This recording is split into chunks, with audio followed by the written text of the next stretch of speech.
sick workout. Throughout the scheme, McFarland caused losses to at least 80 victim investors, totaling more than $24 million. We didn't break the law in the execution of the festival. See, I have development in all three heads. I'm not going to comment. Front, side, rear. I cannot comment any on Looks good. I can't comment on this.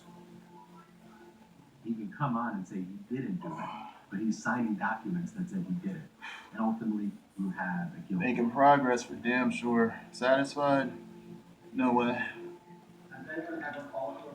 Never will be. I could call it a lot of things. It's a festival.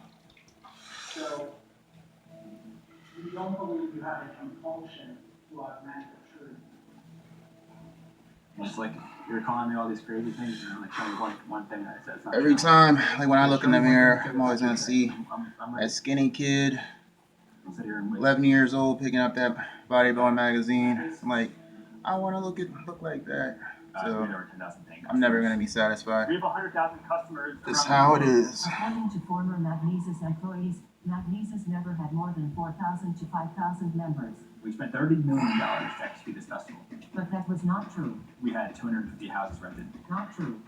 I spent $5.9 million of my own money. Not true. He Nice lied to investors striations abroad, right there, repeated though. misrepresentation, deliberate plan to deceive, fictitious and forged documents, a sham, betrayed and deceived his investors, customers, and employees. Okay, I'm gonna take a 10-minute break and I'll come back and we'll continue. I'm the bartender. Let me get him drunk, because the drunk mind speaks to slow it down. Yeah, that happened. Billy said, bring out the laptop. Show Delaware what you got. Our picture's simple. We want to bring music on this island and allow hundreds of people to come and experience the magic at one time. And we're hoping to build this creative center in the Bahamas where maybe our music artists could come and record, and models could come and shoot. And we're hoping to have a year-round creative center that was culminated in this annual festival. Say, what do you think? Can you pull this off? And look at him, Billy.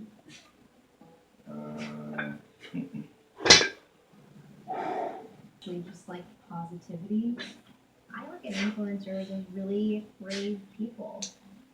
They're sharing a lot of information and they're sort of taking one for the team for all of us to relate to them. And Buck Jerry was one of the original influencers. Believe it or not, 47-year-old Elliot Cavelli makes memes for a living. Buck Jerry is part of the same ecosystem that produced influencer marketing in the first place. If you want to learn how to dominate social media, how you make money off of it, watch. We come up with campaigns for big brands. We produce the pictures and the videos. We post to Instagram, Facebook, or YouTube. Because you've got all of these brands that are trying to drive the viral new game. These big brands don't know how to think like these crazy actions that they took just to go to this fantasy island festival, but there was nothing built. And mind you, this is January, so there's only 4 months to actually pull this off. You could not produce a festival on a desert island in a foreign country with such a truncated time. It's not going to happen. Billy started panicking. Like, holy shit. He said, listen, people are actually buying into it. So we have to have a festival. New Year's Eve, we had a dinner party and so Living like movie stars, partying like rock stars. really?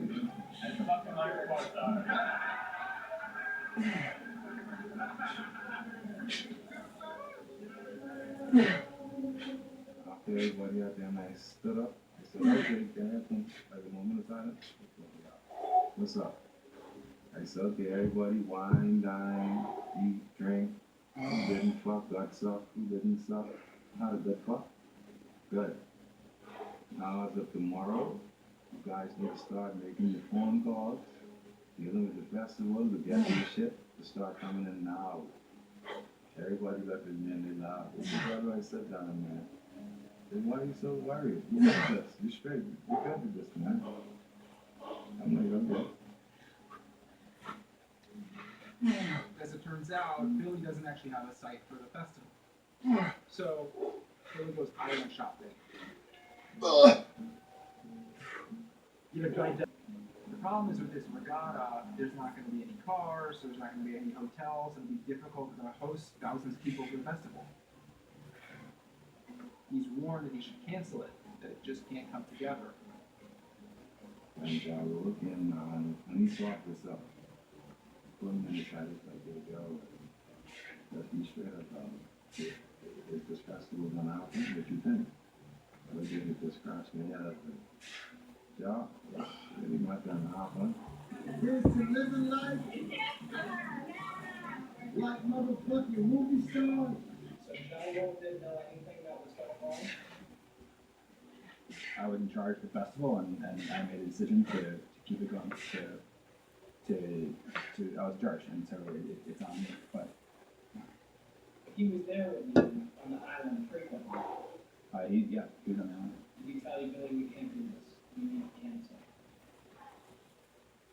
I'm not gonna talk about our different private conversations, but yeah, we've had many conversations as well as I do with the rest of the team, and those are the decisions we make.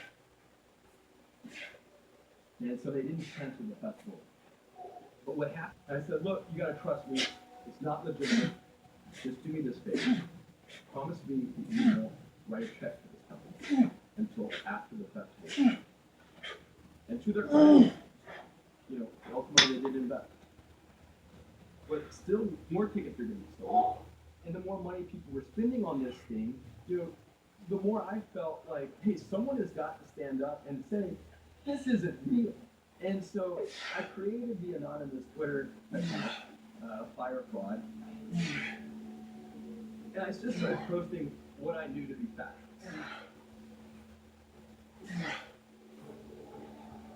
We would sit in meetings with the fire team and we advised them to stay away from Twitter because there was like an account that basically called them out. The guy who'd start talking to other people and connecting dots together in comments.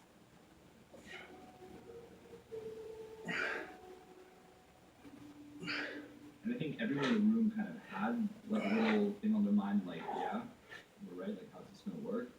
But how are 20,000 people getting to this island when you're pitching it as Cessna planes or what's bringing you here? You know, people are like, someone will figure it out, like, fine.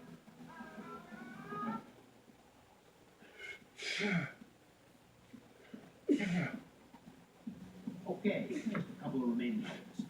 The landfill pickup is low from somewhere in Arizona. Please indicate here if I look like a schmuck.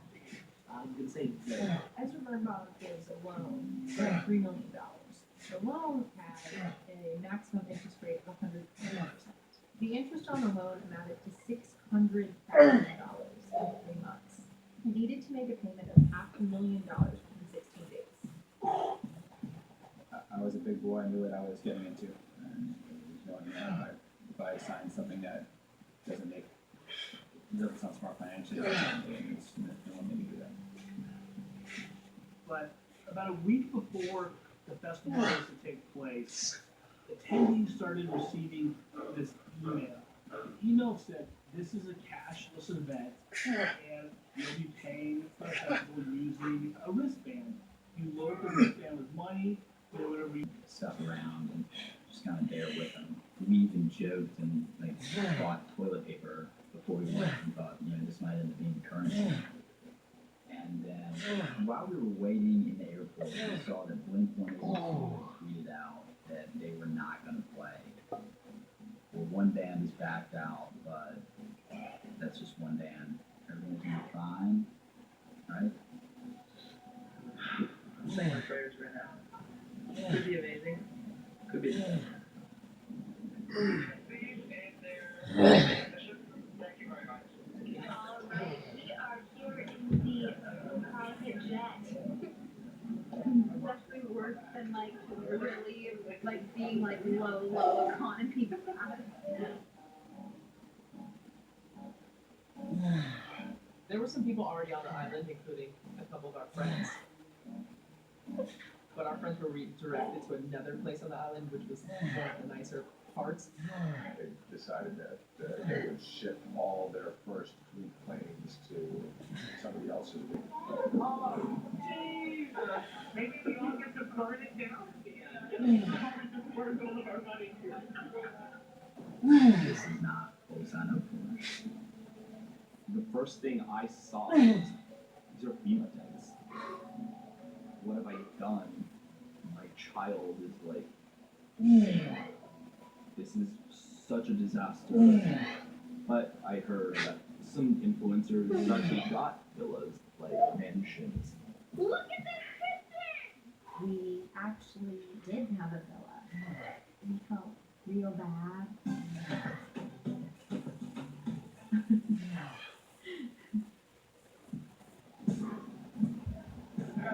I hate you for telling me to come here.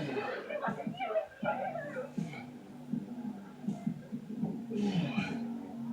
People were freaking out. No one had their room. No one knew where their rented for millions of dollars with paper receipts and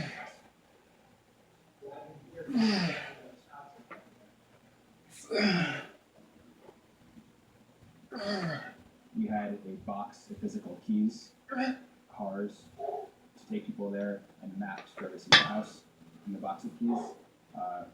Unfortunately, it went missing. You lost a box of keys to two of the houses. So why do we have the guests?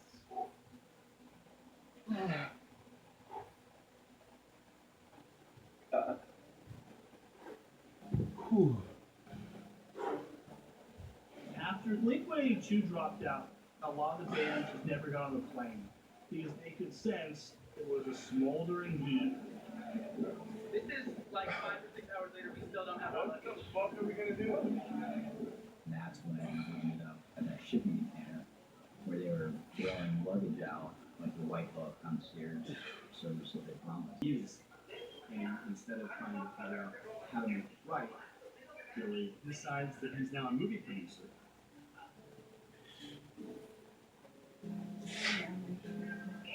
I get a call and it's Billy McFarland. I picked up just with like a, hey, how's it going? Billy wanted to do this recovery documentary. That's what he was calling it. It sounded like a PR exercise. He says, where are you? He's here tonight. And he demos me $1,000 on the spot to buy a flight. So I get to his penthouse and the elevator opens up. And about 45 minutes goes by and I'm still in the shower.